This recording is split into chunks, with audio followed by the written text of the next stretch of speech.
প্রত্যেকটা মেয়েই তার মায়ের শাড়ি সরস্বতী পুজোতে পড়েছে। আর আমি তো এই দিনটার জন্য খুবই এক্সাইটেড থাকতাম যে বছরে একটা দিন অন্তত মায়ের শাড়ি পরার সুযোগ পাবো। তোমরা কারা, কারা আমার মতন সরস্বতী পুজোর শাড়ি পরতে পছন্দ করতে ছোটবেলা থেকে? অবশ্যই কমেন্ট বক্সে জানিও। আজকের এই সুন্দর শাড়িটা পাঠিয়েছে আমাকে অঙ্গরাজ বুটিক থেকে। আর বাসন্তী রঙের ওপর এই আকাশি রঙের সুতোর কাজ করা শাড়িটা এত অপূর্ব দেখতে, সেটা কিন্তু সামনাসামনি না দেখলে বোঝাতে পারব না। আমার মনে হয় আমি ভিডিওতে ততটা ক্যাপচার করতে পারিনি যতটা সামনে দিয়ে সুন্দর লাগছে শাড়িটা দেখতে। যারা আমার মতন সিম্পল সাজতে পছন্দ করো তারা তো সরস্বতী পুজোয় এরকম একটা শাড়ি পরতেই পারো। একদম সিম্পল লুক ক্রিয়েট করেছিলাম আজকে, আর এটা কিন্তু আমার সরস্বতী পুজোর ১ম লুক ক্রিয়েট করে দেখালাম।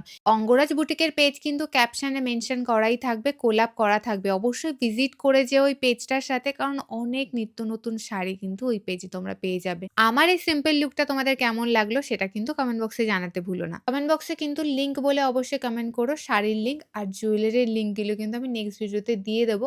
কারণ আমি মিশো থেকে সুন্দর, সুন্দর কয়েকটা ইয়াররিং অর্ডার দিয়েছি, যেটার ভিডিও খুব তাড়াতাড়ি তোমাদেরকে শেয়ার করে দেব।